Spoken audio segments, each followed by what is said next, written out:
नमस्कार, आप सभी का स्वागत है ज्ञान अकेडमी लखनऊ में। आप सभी जानते हैं कि आज 5 मार्च 2022 हो चुका है, तो आज हम करंट अफेयर्स के कुछ क्वेश्चन करने वाले हैं इस सेशन में और क्वेश्चन के साथ-साथ उनका डीप एनालिसिस भी करेंगे और साथ ही साथ आपसे हम एंड में एक क्वेश्चन पूछेंगे जिसका आपको जवाब देना पड़ेगा। तो आपको बता दें कि आप अगर हमारे चैनल में नए हैं, तो आप हमारे चैनल को सब्सक्राइब कर सकते हैं क्योंकि आपको हमारे चैनल में इससे रिलेटेड बहुत सारे और भी अपडेट्स मिलते रहेंगे और डेली आपको करंट अफेयर का एक सेशन ज़रूर मिलेगा। तो बिना किसी देरी के चलते हैं हम अपने क्वेश्चन की तरफ और आपको बता दें कि इस पूरे सेशन की पीडीएफ आपको हमारे टेलीग्राम ग्रुप में मिल जाएगी और टेलीग्राम ग्रुप का लिंक आपको डिस्क्रिप्शन बॉक्स में मिल जाएगा। तो बिना किसी देरी के चलिए शुरू करते हैं। तो आपके सामने सबसे पहला क्वेश्चन है कि विश्व मोटापा दिवस विश्व स्तर पर कब मनाया जाता है? विश्व मोटापा दिवस विश्व स्तर पर कब मनाया जाता है? 4 अप्रैल, 13 मार्च, 1 मार्च या फिर 4 मार्च? तो चलिए आपको बताते हैं इसके बारे में कुछ महत्वपूर्ण तथ्य। तो महत्वपूर्ण बिंदु ये है कि वैश्विक मोटापा संकट को समाप्त करने के लिए व्यावहारिक समाधानों को बढ़ावा देने के लिए 4 मार्च को विश्व मोटापा दिवस विश्व स्तर पर मनाया जाता है। कब मनाया जाता है? 4 मार्च को मनाया जाता है, ये यहाँ पर मेंशन किया हुआ है। 4 मार्च को विश्व मोटापा दिवस विश्व स्तर पर मनाया जाता है। पहला विश्व मोटापा दिवस 2015 में हुआ था, तो ये भी इंपॉर्टेंट है, ये भी आप याद रखिएगा। विश्व मोटापा दिवस की थीम इस बार क्या है? इस बार हमारी थीम है एवरीबॉडी नीड टू एक्ट। इसका जो है आप क्या कहेंगे? इसकी थीम क्या है? इसकी थीम इस बार 2020 की थीम है एवरीबॉडी नीड्स टू एक्ट। ये है हमारी थीम। तो इसका राइट आंसर क्या निकल के आ रहा है इस क्वेश्चन का? तो इसका राइट आंसर जो निकल के आ रहा है वो डी, 4 मार्च। तो चलिए अगले क्वेश्चन की तरफ चलते हैं और अगला क्वेश्चन है हमारा क्वेश्चन नंबर 2 और क्वेश्चन कहता है कि अंतर्राष्ट्रीय पैरालंपिक समिति आईपीसी ने 2022 बीजिंग शीतकालीन पैरालंपिक में रूस और बेलारूस के एथलीटों को प्रतिस्पर्धा करने से प्रतिबंधित कर दिया। आईपीसी का मुख्यालय कहाँ पर है? तो आपसे आईपीसी का मुख्यालय पूछ रहा है और आपको बता दें कि जो है अंतर्राष्ट्रीय पैरालंपिक समिति ने 2022 का जो बीजिंग का जो शीतकालीन पैरालंपिक होने वाला है रूस में, उसमें एथलीटों को प्रतिस्पर्धा करने से प्रतिबंध लगा दिया गया उनके ऊपर। तो आपको बताना है, तो इसमें हमारे पास महत्वपूर्ण तथ्य दिए हुए हैं। तो इसमें क्या मेंशन किया हुआ है? इसमें मेंशन किया हुआ है कि इसका जो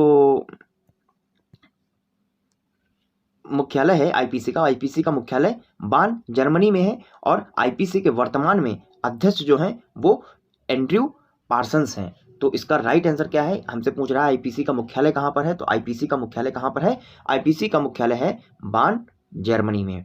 तो चलिए आगे की तरफ चलते हैं, अगले क्वेश्चन की ओर चलते हैं और अगला क्वेश्चन हमारे सामने आ रहा है। अगला क्वेश्चन है रक्षा मंत्रालय डैश में प्रतिष्ठित द्विवार्षिक रक्षा प्रदर्शनी डिफेंस एक्सपो 2022 के 12वें संस्करण की मेजबानी कौन करेगा? तो हमसे पूछ रहा है कि जो 2022 में 12वां संस्करण होने वाला है डिफेंस एक्सपो का, ये इसकी मेजबानी कौन करने वाला है? तो आप हमें बताएंगे और साथ ही साथ मेरा क्वेश्चन है आपसे कि आप हमें ये बताएंगे कि 2020 में डिफेंस एक्सपो की मेजबानी कहाँ पे हुई और 2021 में डिफेंस एक्सपो की मेजबानी कहाँ पर हुई। तो इससे रिलेटेड कुछ तथ्य जानते हैं। रक्षा मंत्रालय 10 से 14 मार्च तक गुजरात के गांधीनगर में प्रतिष्ठित द्विवार्षिक रक्षा प्रदर्शनी डिफेंस एक्सपो 2022 के 12वें संस्करण की मेजबानी करेगा। यानी कि इसका राइट आंसर जो हमारा तीसरे क्वेश्चन का राइट आंसर है वो क्या है? वो हमारा गांधीनगर है। गांधीनगर कहाँ पे है? गांधीनगर गुजरात में। तो चलिए और एक चीज़ और आप हमें कमेंट बॉक्स में बताएंगे कि इसमें गुजरात के मुख्यमंत्री कौन है। तो चलिए अगले क्वेश्चन की तरफ चलते हैं बिना किसी टाइम को वेस्ट किए हुए। अगला क्वेश्चन है विश्व वन्यजीव दिवस हर साल कब मनाया जाता है? अगर आप हमारे चैनल को फॉलो कर रहे हैं तो आपको शायद मैंने कल इस विषय में बहुत अच्छी डिटेल भी दी रखी है। तो आज 5 तारीख हो गई है, तो मुझे उम्मीद है कि आप हमारे अगर चैनल को सब्सक्राइब कर रहे होंगे तो आपको इसका आंसर पता होगा। तो इसके बारे में थोड़ा जान लेते हैं कि वन्यजीवों को प्रभावित करने वाले मुद्दों के बारे में जागरूकता बढ़ाने के लिए हर साल 3 मार्च को विश्व वन्यजीव दिवस मनाया जाता है। 3 मार्च को मनाया जाता है, आपको ये याद रखना, हर बार मनाया जाता है। 2014 से इसको इसकी स्टार्टिंग हुई थी। कब स्टार्ट किया गया था? पहली बार 2014 में इसको मनाया गया था। और इस बार इसकी थीम क्या है? तो ये इंपॉर्टेंट क्वेश्चन है, ये आपसे पूछ सकता है, तो आपको ये चीज़ ध्यान रखनी है कि इस बार इसकी जो थीम है वो है पारिस्थितिकी तंत्र की बहाली के लिए प्रमुख प्रजातियों को पुनः प्राप्त करना। ये है इस बार की थीम। तो आपको इस चीज़ को याद रखना है। और कब मनाया जाता है? ये 3 मार्च को मनाया जाता है और जो है सबसे पहले 2014 को मनाया गया था। तो चलिए अगले क्वेश्चन की तरफ चलते हैं। अगला क्वेश्चन हमारा है, निम्नलिखित में से किस शहर ने 11 लाख से अधिक मिट्टी के दिए जलाने के Guinness book of world record में प्रवेश किया? आपके सामने ऑप्शन है अयोध्या, मथुरा और वाराणसी या फिर उज्जैन। तो आप जो है हमें बताएंगे। तो चलिए इसके बारे में हम थोड़ा जान लेते हैं कि उज्जैन ने महाशिवरात्रि के अवसर पर एक साथ 11 लाख से अधिक मिट्टी के दिए जलाने के लिए Guinness book of world record में प्रवेश किया। उज्जैन ने पिछले नवंबर में अयोध्या में 9 उज्जैन ने पिछले नवंबर में अयोध्या में 9,41,000 दीपक जलाकर एक साथ 11,71,000 से अधिक दीपक जलाकर एक नया कीर्तिमान स्थापित किया है। तो इसका जो राइट आंसर हो जाएगा, उसका राइट आंसर क्या हो जाएगा? इसका राइट आंसर हो जाएगा हमारा उज्जैन। उज्जैन हमारा इसका राइट आंसर हो जाएगा। तो चलिए आगे अगले क्वेश्चन की तरफ चलते हैं। निम्नलिखित में से किस सरकार ने पूरे राज्य को 6 महीने तक के अशांत 6 महीने तक के लिए अशांत क्षेत्र घोषित किया है? तो किसको घोषित किया है? ये आप सभी को पता होगा कि 1990 से जो है असम में इसको जो है किया जा रहा है, इस आर्टिकल को माना जा रहा है। तो इसका राइट आंसर क्या होगा? इसका राइट आंसर हो जाएगा असम। इसका राइट आंसर हो जाएगा असम। असम सरकार ने पूरे राज्य को 6 महीने तक के लिए अशांत क्षेत्र घोषित कर दिया है। घोषणा सशस्त्र बल विशेष शक्तियां अधिनियम 1958 की धारा 3 के तहत प्रदत्त शक्तियों के अनुसार की गई हैं। तो इसका राइट आंसर जो होगा वो हमारा असम हो जाएगा। तो चलिए अगले क्वेश्चन की तरफ चलते हैं। अगला क्वेश्चन है हमारे सामने, निम्न में से किस केंद्र शासित प्रदेश में भारत का पहला ई कचरा इको पार्क खोलने की घोषणा की गई? ये इंपॉर्टेंट क्वेश्चन है, इसको आपको याद रखना है कि ये इंपॉर्टेंट क्वेश्चन है। ये क्वेश्चन आपसे एग्जाम में पूछ सकता है, तो ये इंपॉर्टेंट क्वेश्चन है। तो कौन सा है? चेन्नई है, मुंबई है, कोलकाता है या फिर दिल्ली है?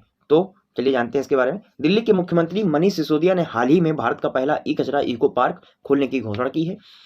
दिल्ली में बढ़ते ई कचरे से निपटने के लिए यह पहला electronic waste eco friendly park स्थापित किया जाएगा, जो कि कचरे का निराकरण, पुनर्चक्रण और पुनः निर्माण सुरक्षित और वैज्ञानिक तरीके से करेगा। तो इसका राइट आंसर जो है वो क्या है? आप सभी जान गए हैं कि इसका राइट आंसर क्या है। इसका राइट आंसर है दिल्ली। ठीक, तो चलिए अगले क्वेश्चन की तरफ चलते हैं। यूक्रेन से भारतीय नागरिकों को निकालने के लिए भारत सरकार ने हाल ही में कौन से मिशन की शुरुआत की? तो ये भी इंपॉर्टेंट क्वेश्चन है, ये भी आपसे पूछ सकता है। तो आप सभी ने देखा होगा कि हाल ही अभी जो रूस और यूक्रेन के बीच में विवाद चल रहा था, तो उसमें इंडिया के काफ़ी स्टूडेंट वहाँ पे फंसे हुए थे। तो उनको वहाँ से वापस लाने के लिए ऑपरेशन गंगा जो है चलाया गया था, जिससे हमारे यहाँ के एयरवेज जाते थे, एयर फ्लाइट से और वहाँ से लड़कों को लाते थे। लेकिन बाद में फिर ज़्यादा वहाँ की सिचुएशन ख़राब हो गई, तो बाद में उसके लिए C-17 ग्लोब मास्टर को भी भेजा गया, जिसमें 500 से करीब 600 लोग एक बार में आ जाते हैं। तो इसका राइट आंसर जो हो जाएगा वो हो जाएगा ऑपरेशन गंगा। इसका जो है राइट आंसर हो जाएगा ऑपरेशन गंगा, इसका राइट आंसर हो जाएगा। तो चलिए इसके बारे में जो लिखा है इसको थोड़ा भी पढ़ लेते हैं। रूस और यूक्रेन के बीच हो रहे विवाद के दौरान यूक्रेन में फंसे भारतीय नागरिकों को निकालने के लिए भारत सरकार ने हाल ही में ऑपरेशन गंगा मिशन की शुरुआत की है। हाल ही में यूक्रेन को राष्ट्रों की सुरक्षा और रक्षा के अधिकारियों द्वारा नो फ्लाई जोन घोषित किया गया है। तो आप सभी समझ गए कि भारतीयों को बचाने के लिए ऑपरेशन गंगा का शुरू किया गया था। तो चलिए अगले क्वेश्चन की तरफ चलते हैं। अगला क्वेश्चन है, सड़क पर रहने वाले जानवरों के लिए भारत की पहली एम्बुलेंस किस राज्य ने शुरू की? यानी कि जो रास्ते में हमारे जो आवारा जो जानवर घूमते रहते हैं उनके लिए एम्बुलेंस की शुरुआत की गई हो। ये भी इंपॉर्टेंट क्वेश्चन है, ये भी पूछ सकता है क्योंकि ये एनवायरमेंटल से रिलेटेड क्वेश्चन है, तो ये आपसे पूछ सकता है। तो इसका राइट आंसर क्या होगा? इसका राइट आंसर हो जाएगा आपका तमिलनाडु। और इसके बारे में चलिए थोड़ा सा जान लेते हैं। तमिलनाडु के चेन्नई में आपसे ये भी पूछ सकता है, कभी कभी सिटी भी दे सकता है, जरूरी नहीं कि आपको स्टेट ही दिए, आपको वहां पर सिटी भी दे सकता है। और उसमें चेन्नई आपको याद रखना है, चेन्नई, तमिलनाडु का चेन्नई। तमिलनाडु के चेन्नई में सड़क पर रहने वाले जानवरों के लिए भारत की पहली एम्बुलेंस सेवा की शुरुआत ब्लू क्रॉस ऑफ इंडिया द्वारा अंतर्राष्ट्रीय पशु कल्याण संगठन 4PAW के सहयोग से की गई। पशु चिकित्सक के अलावा पशु एम्बुलेंस में एक पैरा पशु चिकित्सा कार्यकर्ता सह चालक भी शामिल होगा। तो ये इंपॉर्टेंट क्वेश्चन है, इसको आपको याद रखना है। तो इसका राइट आंसर क्या हो जाएगा? इसका राइट आंसर हो जाएगा तमिलनाडु। तमिलनाडु में कौन सा? तमिलनाडु में चेन्नई आपको याद रखना है, चेन्नई याद रखना है आपको। ठीक, तो चलिए अगले क्वेश्चन की तरफ चलते हैं। अगला क्वेश्चन है हमारे सामने, देश की पहली बुलेट ट्रेन का पहला स्टेशन कहाँ पर बनेगा? पहली बुलेट ट्रेन का पहला स्टेशन कहाँ पर बनेगा? ये भी इंपॉर्टेंट क्वेश्चन है। तो आपको बता दें, देश की पहली बुलेट ट्रेन का पहला स्टेशन सूरत होगा, सूरत होगा। और बुलेट ट्रेन को मुंबई से अहमदाबाद के बीच चलाई जाएगी। इसके लिए कॉरिडोर परियोजना का उद्घाटन 2017 में हुआ था। निर्माण agency national high speed rail corporation limited के अधिकारियों के अनुसार कुल मार्गों के 4 स्टेशन वापी, बिल्मोरा, सूरत, भरूच दिसंबर 2024 तक तैयार हो जाएंगे। तो आपको ये भी याद रखना है कि ये कब तक तैयार करने के लिए टारगेट किया गया है, ये 2024 तक तैयार करने के लिए टारगेट किया गया है। तो इसका राइट आंसर क्या हो जाएगा? इसका राइट आंसर हो जाएगा हमारा सूरत। तो ये रहे हमारे आज के करंट अफेयर के कुछ क्वेश्चन। तो उम्मीद है आपको हमारे क्वेश्चन सही लगे होंगे। तो आपसे एक क्वेश्चन है मेरा, आप हमें इसका जवाब देकर जरूर बताएंगे कि आप बताएंगे कि हाल ही में जो हमारा डेमोक्रेसी इंडेक्स जारी हुआ है, यानी कि लोकतांत्रिक सूचकांक जारी हुआ है, उसमें भारत की कौन सी रैंक है?